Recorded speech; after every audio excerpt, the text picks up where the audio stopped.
History of Barangay Villa Cananga. Villa Cananga is a barangay in the city of Butuan.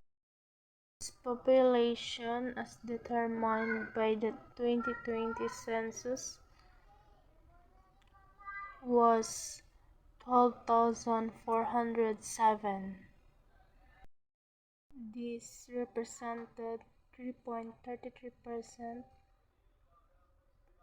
of the total population of Butuan.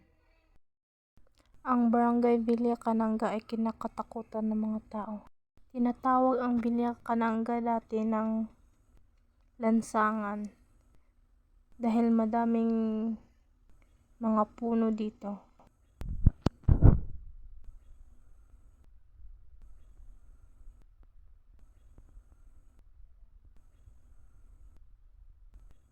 Ang mga magnanakaw ay takot na magnakaw sa lugar na ito dahil may nakikita silang mga maligno tulad ng pugot ulo, kalabaw na malalaki, may mga kabaong bit-bit.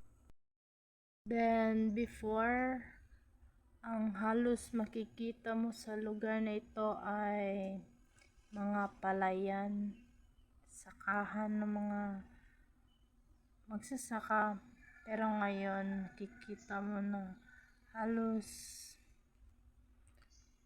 marami ng bahay, halos mga subdivision na ang meron dito at kaunti na lang ang mga sakahan ng mga magsasaka.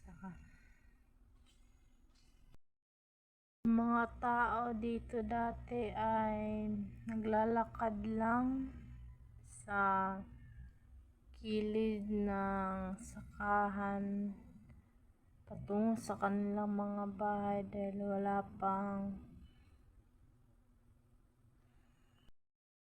maayos na daan. Ay ang Villa Cananga ay hindi na siya kinakatakutan. Madami nang nakatira dito at may pwede na kayong pasyalan na lugar like Derjo.